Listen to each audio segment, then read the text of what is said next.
Olá, seja muito bem-vindo, muito bem-vinda a essa pequena aula sobre os desafios e ferramentas para se ter mais saúde mental, principalmente no trabalho, pensando que a saúde mental é uma ferramenta de segurança do trabalho e a gente vai ver como desenvolver e por que é tão difícil ter essa saúde mental no trabalho.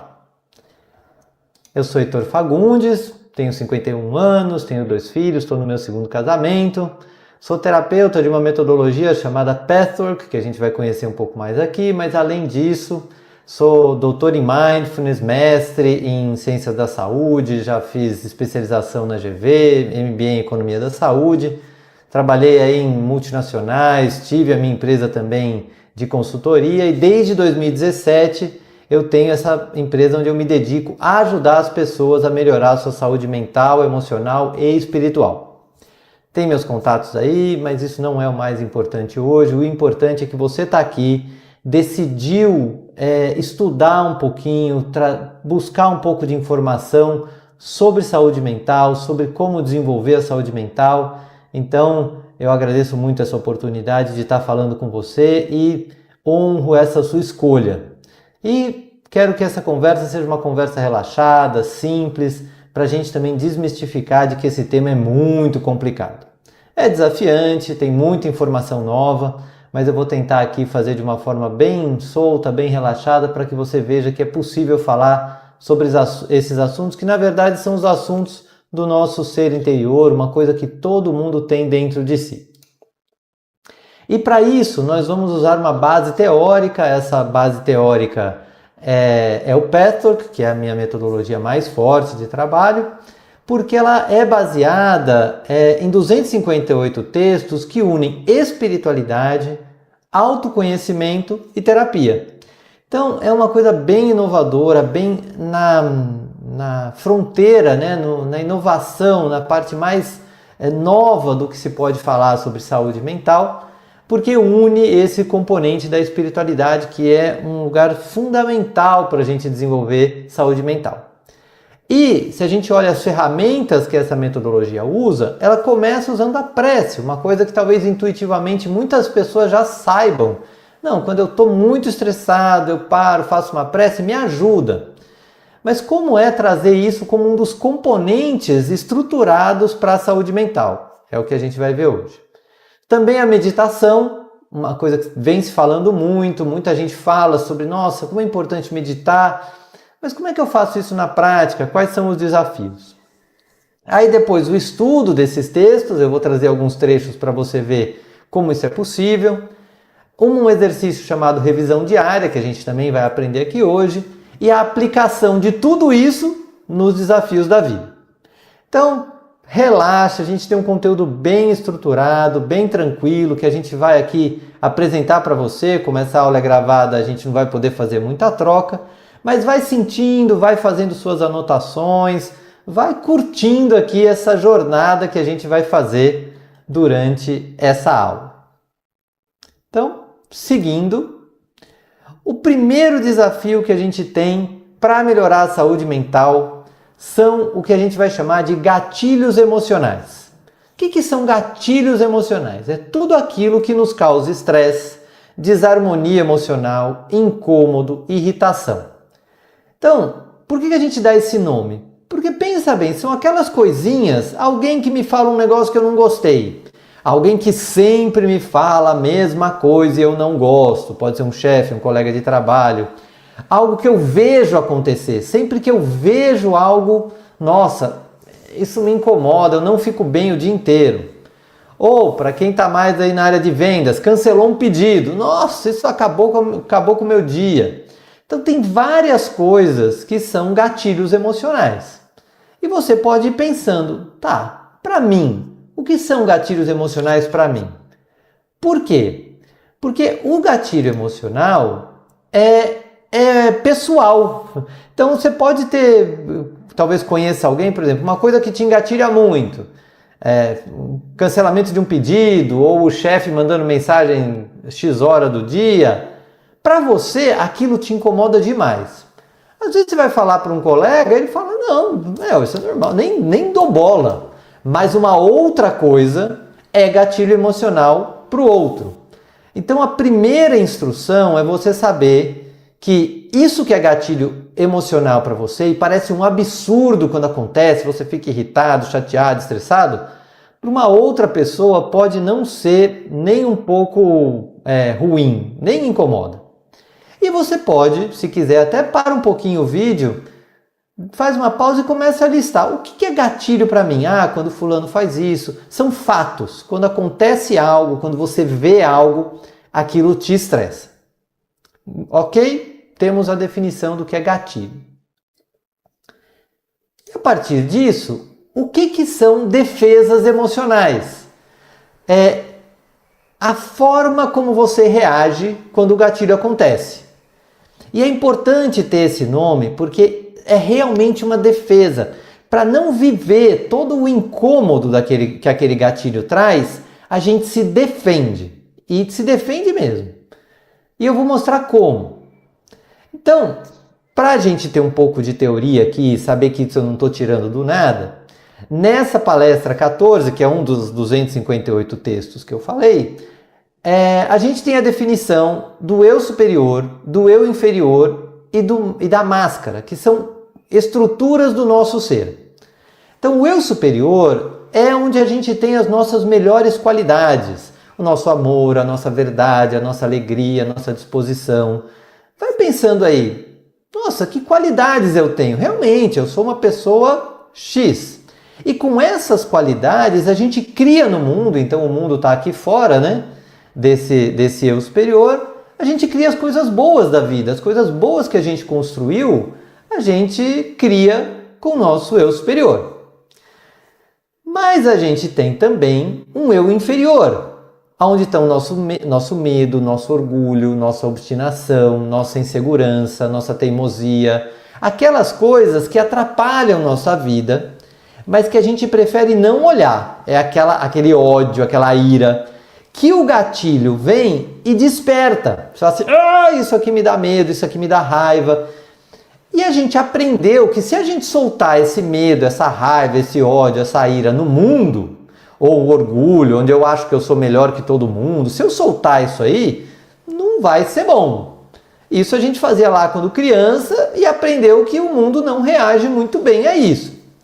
Então, a gente criou essas defesas emocionais, que são a máscara, que tem 3 comportamentos. Um é a agressividade, ou seja, vai tocar numa ferida, numa dor minha, numa coisa que eu não quero que veja, eu agrido. Eu vou para cima da pessoa ou para cima de alguém que está perto, porque eu preciso agredir alguma coisa para poder não entrar em contato com esse meu eu inferior. Ou eu me submeto. Então, tudo que me pedem para eu não mostrar que eu sou uma pessoa que tem preguiça, por exemplo, não, eu vou fazer. Pode deixar que eu vou fazer. Pode deixar que eu vou fazer. E aí, eu fico sobrecarregado, mas ninguém sabe, por exemplo, da minha preguiça. E a terceira defesa é a retirada, que é ou eu me afasto do assunto, falo assim, eu vou ter que me envolver com isso, não, melhor não, eu me afasto e não resolvo nada, né? E às vezes você não pode sair fisicamente, mas você sai mentalmente. Você fica racionalizando tudo, achando formas de tentar resolver com a mente sem parar e sentir que aquilo realmente está te incomodando. Então, a partir disso, a gente precisa saber quando que isso começou.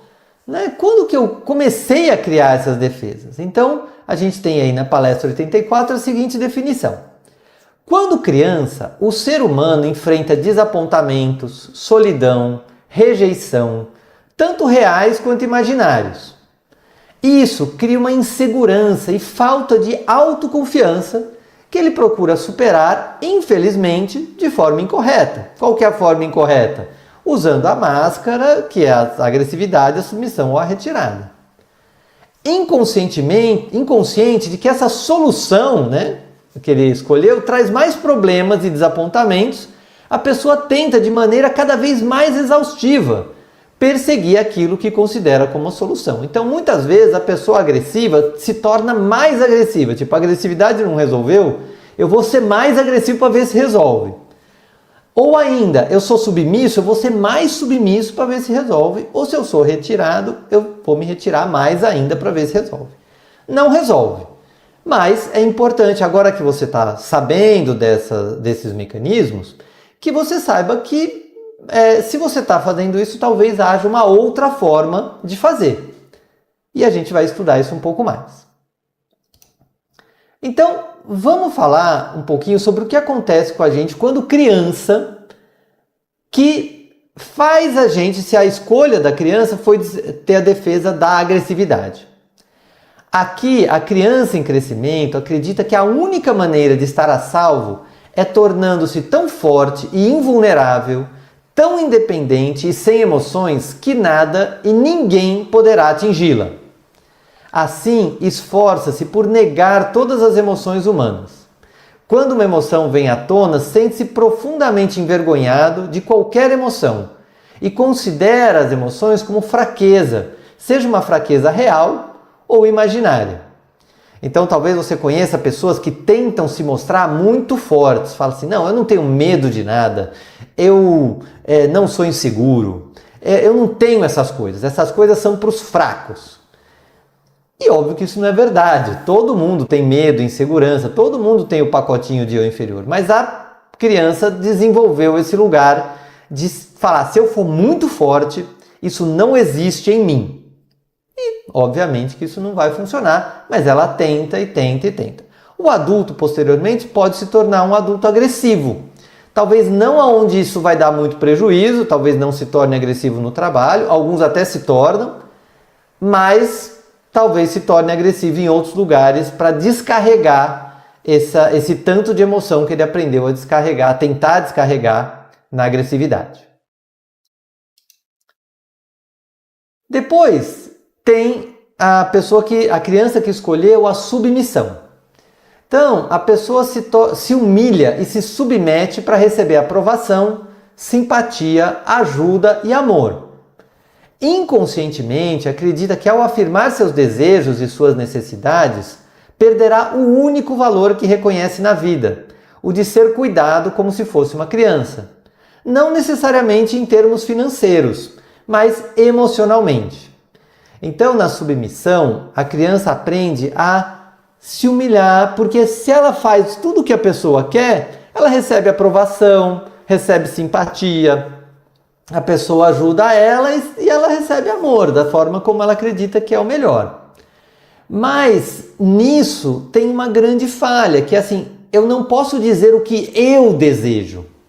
Porque o meu desejo, se eu disser para uma pessoa, olha, eu quero que você faça isso por mim, só porque eu sou legal, só porque eu sou essa pessoa, a pessoa pode ir embora. E ir embora, para quem é da submissão, dói muito. Então, ela continua se submetendo lá no inconsciente, dizendo, cuida de mim emocionalmente. Eu também não dou conta das minhas emoções, percebe? É a mesma coisa do agressivo, só que com uma outra solução, que é, não dou conta de mim. Então, eu me submeto para não ter que falar os meus desejos e correr o risco de perder essa pessoa que pode me ajudar a lidar com as minhas emoções. E a retirada? A pessoa que se retira, originalmente, ela pode ter sido atormentada pelos dois outros aspectos, que é a submissão e a agressividade. Tentou se submeter, não conseguiu o que queria. Tentou ser agressivo, também não conseguiu o que queria. Fala assim, bom, não tem jeito, eu vou me retirar. Então usa a retirada como uma saída, escapando dos seus problemas internos e da vida como tal. Porque a vida tem problemas internos, a gente tem problemas fora, mas a gente também tem problemas dentro, tem os nossos medos, nossas inseguranças, nossas dúvidas, nossas confusões. E a pessoa não quer lidar com isso, então ela se retira.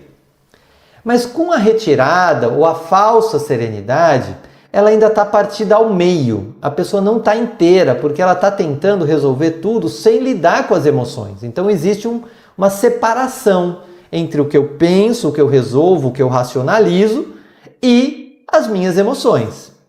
Mas a pessoa não tem consciência disso. Ela construiu uma fachada muito forte de falsa serenidade. mas fica evidente que realmente foi construída sobre areia. Essa serenidade não tem fundamento. Não é que a pessoa está em paz, sabendo que de vez em quando ela se sente insegura, sente medo e tudo bem, eu sou humano.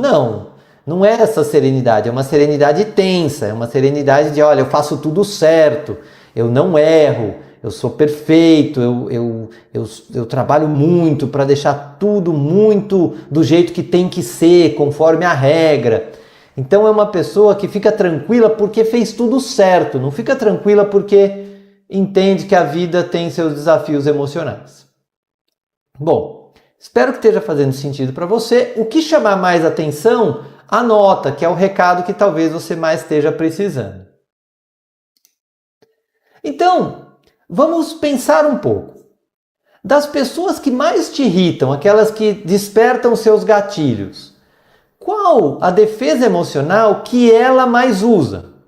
Então você provavelmente, às vezes não é tão fácil saber. Em nós a gente sabe, não, eu sou mais da agressividade, da submissão, mais da retirada. Mas e os outros? Dá uma pensada um pouquinho, fala assim, fulano, meu chefe. Meu chefe é tal, é mais do agressivo, é mais da retirada, é mais da submissão. Por que é importante fazer essa reflexão? Porque a gente vai ver que grande parte dos conflitos que acontecem na empresa e que cansam muito e que abalam a saúde mental é porque está batendo máscara com máscara. Isso vale para casamento, vale para outras áreas também. Mas como a gente está falando aqui de segurança no trabalho, muitas vezes está batendo máscara com máscara. Por exemplo, um chefe agressivo às vezes desperta muito a submissão. Fala assim, a pessoa vem com agressividade, o outro que é submisso, sim. Não tem a capacidade de falar, não, peraí, chefe, me conta melhor essa história aí que você está pedindo sexta-feira, às 6 da tarde. Você olhou o relógio, tal, para quando que é isso? Vamos conversar um pouquinho antes de eu sair fazendo. Difícil fazer isso, mas se você sabe que essa agressividade é uma máscara e que você também tem a sua máscara, deixa eu tentar sair desse lugar de máscara com máscara e deixa eu pegar mais informações. Não é fácil, eu vou dar um exercício aqui para ajudar nisso, mas só de você saber das pessoas que te irritam, por exemplo, às vezes é o contrário. Às vezes você tem uma pessoa muito retirada que te irrita, porque você vai lá trazer um assunto, ela, não é comigo, procura tal coisa, isso talvez te irrite bastante.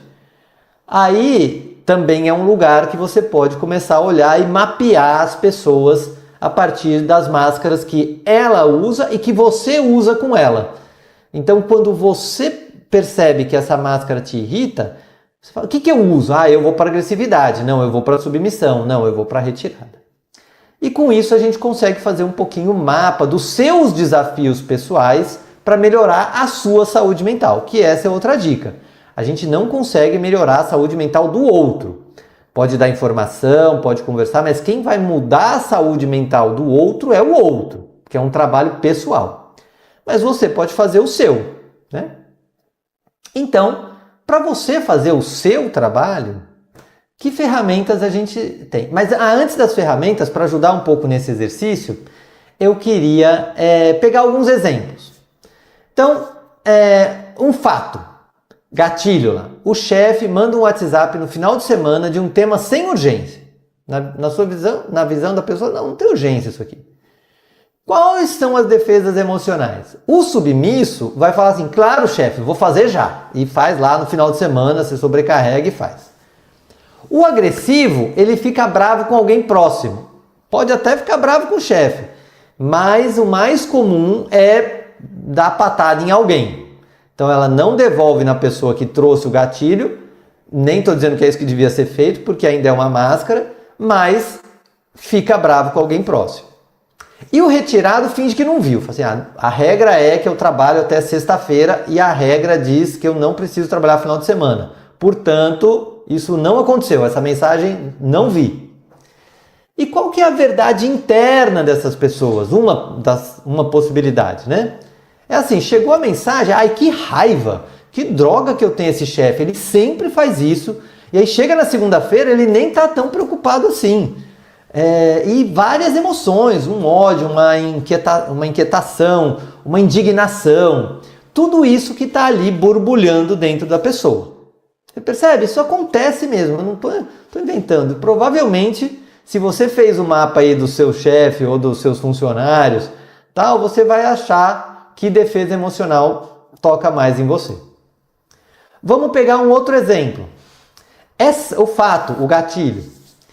É sábado e o funcionário não entregou o que prometeu entregar até ontem.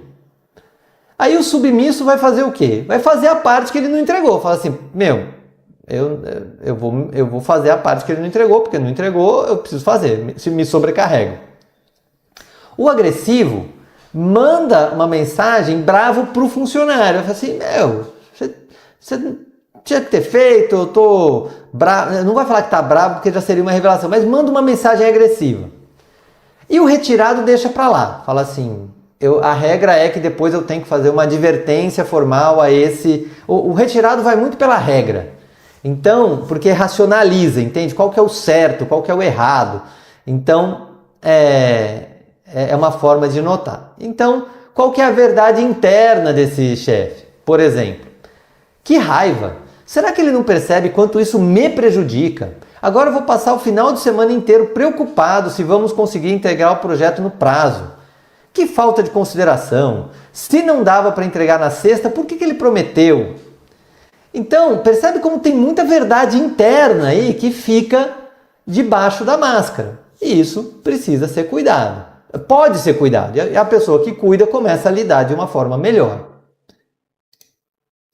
Então, qual que é o problema dessas defesas? É que ela não resolve nada. Você continua fazendo mais dela cada vez mais, se sobrecarregando. Então, gera conflito interpessoal, gera desânimo, gera defesa e gera muito cansaço.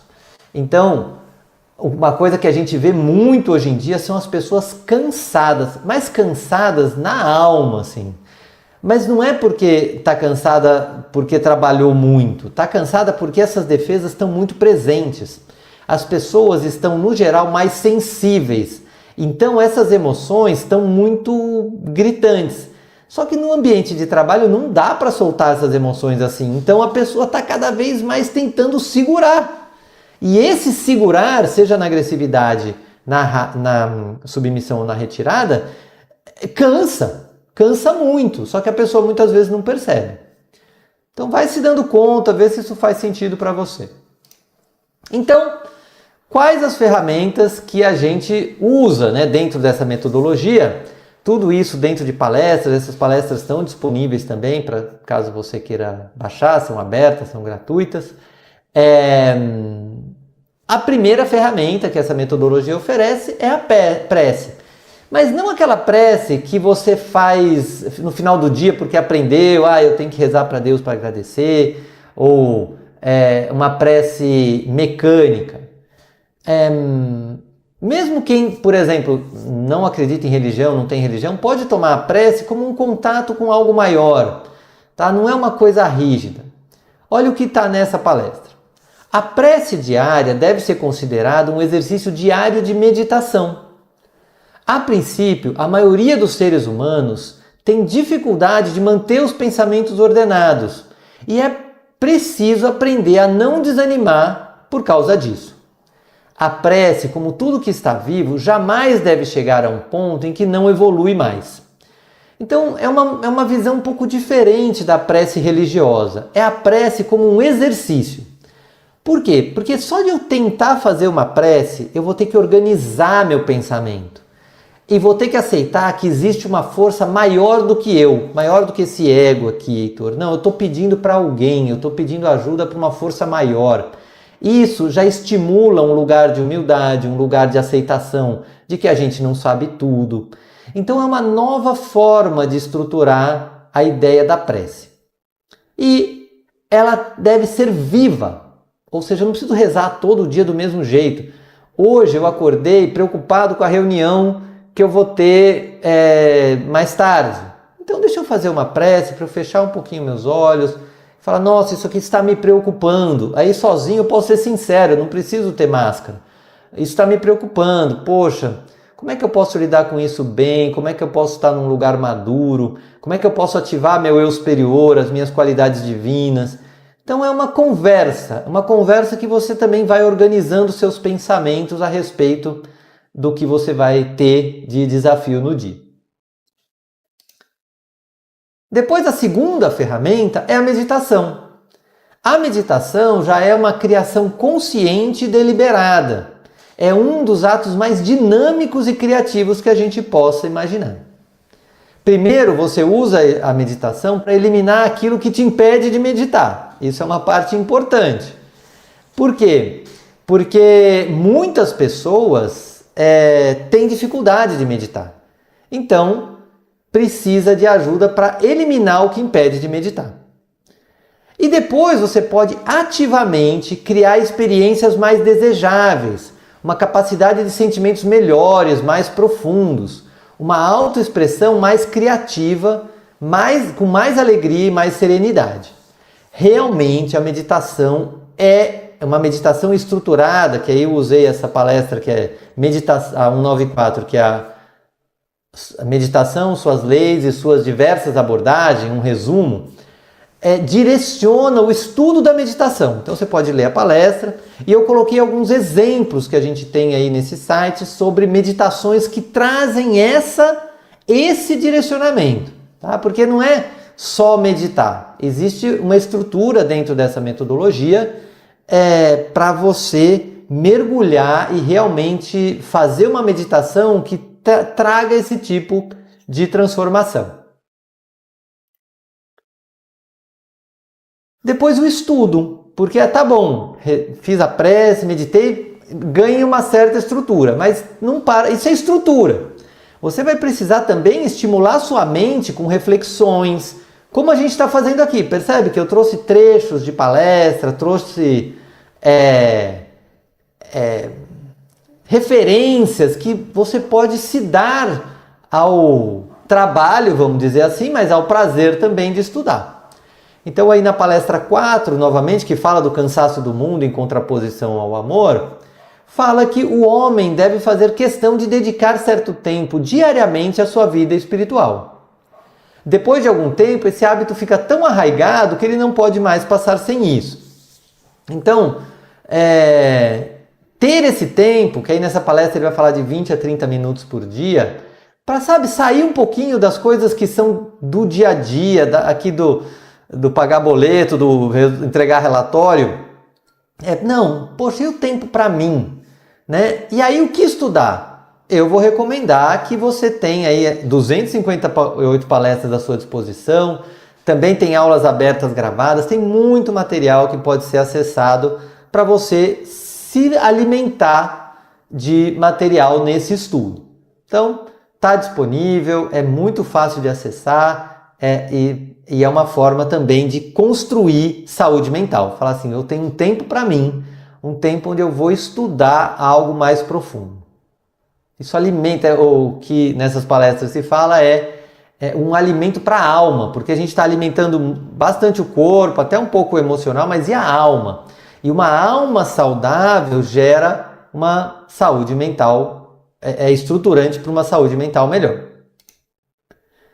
E aí, um exercício que eu vou dar aqui, um exemplo, nessa palestra 28, que é Comunicação com Deus, Revisão Diária, tem esse trecho que explica como fazer. Basicamente é o seguinte, não levará mais de 10 a 15 minutos por dia, o que certamente deve ser possível para cada um de vocês. Qualquer um pode fazê-lo, não precisa de uma grande evolução espiritual, ser um Buda, ser um terapeuta, Não, qualquer pessoa pode fazer, a gente vai ver como. Tudo que vocês precisam fazer é rever o dia e pensar em todas as ocasiões que lhes causaram desarmonia de qualquer maneira, aspecto ou forma. Mesmo que no início vocês não consigam entender o motivo, simplesmente anote o incidente e o que sentiram. Então olha só, é um pouco daquilo que eu falei de anotar os gatilhos, mas a gente vai dar um passo um pouquinho a mais. Como assim? Então, vou anotar assim, fato. O cliente cancelou o pedido. Como é que eu me senti? E aí eu posso pôr umas palavras-chave. Eu senti medo, medo de contar para o meu chefe. Raiva, vou perder minha comissão. Coisa simples. Outro exemplo. O chefe não elogiou meu trabalho. Pô, me senti ignorado. Pô, ninguém reconhece meu trabalho. Senti raiva. Eu não sou valorizado nessa empresa mesmo.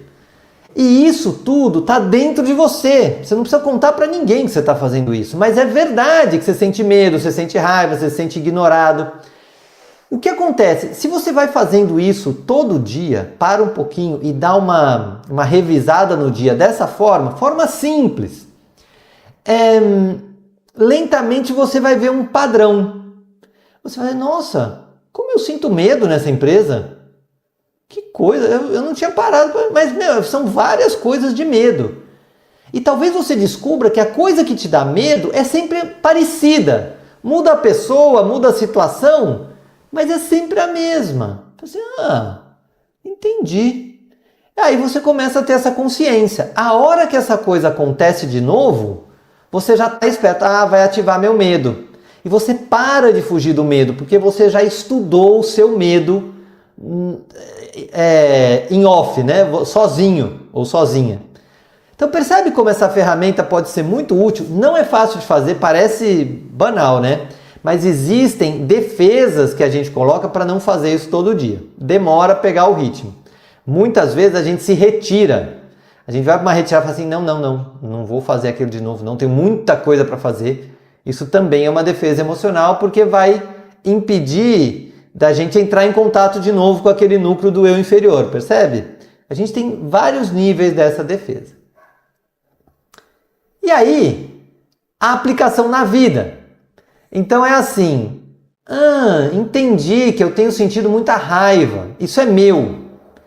Talvez ninguém esteja agindo deliberadamente para me causar raiva, mas tem algo em mim que sente muita raiva. Se eu souber lidar melhor com a minha raiva, minha vida no trabalho e em outras áreas da vida pode melhorar muito. Então percebe? Quando a gente sai um pouquinho da máscara, percebe que tem uma raiva, um ódio, uma ira ali, e assume a responsabilidade por isso, fala assim, isso é meu, eu vou cuidar disso. Ninguém precisa fazer nada, você se trabalha. E com isso, a sua segurança no trabalho aumenta muito. Por quê? Porque você para de ficar tão defendido. Você consegue vivenciar os gatilhos com mais tranquilidade, com mais segurança. E essa segurança é interna, ninguém tira de você. Mas também ela não vem de graça. Exige passar um pouquinho por essas ferramentas e experimentando. Fala assim, no começo eu só consigo fazer prece e meditação. Só consigo fazer prece. Vou começar com essa prece minha. Passa ali 5 minutos do dia antes de começar com uma prece direcionada. Fala assim, nossa, o que eu quero no dia de hoje? O que me preocupa? Tá bom. Depois começa a fazer umas meditações. Tem lá umas gravadas, você pode pegar para trabalhar. Fala assim, tá bom, eu consigo, melhorou um pouquinho. E aí você vai usando. Até um dia você conseguir colocar esse pacote aí de 5 ferramentas cada vez mais na vida. Posso dizer que ajuda demais, são camadas e camadas que você vai trabalhando, mas cada uma que você vai trabalhando já te dá um ganho. E aí, eu gostaria de convidar você para fazer um exercício comigo. Primeiro, eu vou te convidar a escolher uma qualidade sua, uma qualidade de eu superior. Então, talvez a sua amorosidade, sua disciplina, seu capricho, sua alegria, sua disposição. Uma coisa que você se reconhece, você fala assim, eu tenho medo, isso é meu, já é desenvolvido, eu uso bem, eu não jogo para cima das pessoas, mas sempre que as pessoas vêm falar comigo, eu sou assim, isso é meu, é gostoso, eu gosto de ter essa qualidade. Às vezes esse exercício não é tão fácil, tem gente que é muito limitado nas qualidades, não posso falar nada bom de mim. Então, pode ir se assumindo com essa qualidade, e aí dá uma pequena pausa no vídeo, escreve sua qualidade, e agora você vai escolher uma situação na qual você agiu ou com agressividade, ou com submissão, ou com retirada, e achou, pensando bem, que podia ter agido melhor. Isso é um sinal de que entrou uma defesa. Não entrou você de verdade, o seu melhor, entrou uma defesa, ou da agressividade, ou da submissão, ou da retirada. Então, dá uma pausa no vídeo e escreve essa situação. Fala assim, foi naquela hora que fulano fez isso, aconteceu esse fato e eu agi dessa forma, né, da agressiva, submissa ou retirada. Dá uma pausa para você poder escrever. E aí, escreveu, tá com tudo pronto? Então, agora a gente vai fazer da seguinte forma. Eu vou convidar você a fechar um pouco seus olhos, percebendo que a gente pode a qualquer momento fechar os olhos. E aí eu vou te convidar a ficar em contato com essa qualidade divina em você. E eu vou ficar 2 minutos em silêncio, onde você não tem que fazer nada. Se quiser fazer uma prece, pode fazer. Mas nesses 2 minutos, você vai só reconhecer essa qualidade, reconhecer que você tem essa qualidade. Em silêncio, deixar a energia dessa qualidade vibrar em você, como se você quisesse conhecer melhor essa qualidade. Os 2 minutos começam agora.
E aí vai mantendo os olhos fechados, vai lembrando desse fato, como se você pudesse visualizar o que aconteceu a uma distância de uns 3 a 5 passos, um pouco distante. Então você está aí com a sua qualidade e você vê a si mesmo ou a si mesma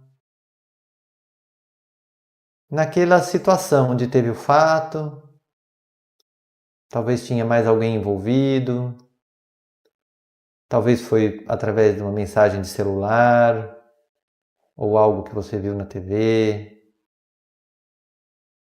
Vai só observando calmamente, de longe, tudo o que aconteceu, o fato e a reação. Mas você fica aí no seu lugar, com a sua qualidade, observando esse fato. E vai se dando conta de que a sua atitude agressiva, submissa ou retirada, no fundo era uma máscara. Você estava se defendendo para não mostrar algo que estava dentro de você. E tudo bem, todo ser humano faz isso. E aí eu vou ficar mais 2 minutos em silêncio, onde você vai só observar a si mesmo, a si mesma, na máscara. Sem se julgar por isso, só conhecendo um pouquinho essa máscara. A partir da sua qualidade e a uma certa distância.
E aí agora, mantendo os olhos fechados, veja que reflexão isso te traz.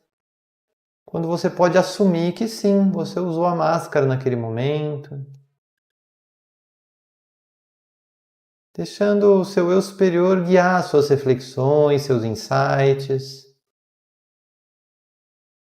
sabendo que você tem dentro de você esse eu superior, essa chama divina, esse lugar sábio, maduro, que assistiu essa aula até aqui, que olhou para essa máscara. E aí, se você quiser, você pode abrir os olhos e anotar as reflexões que isso trouxe.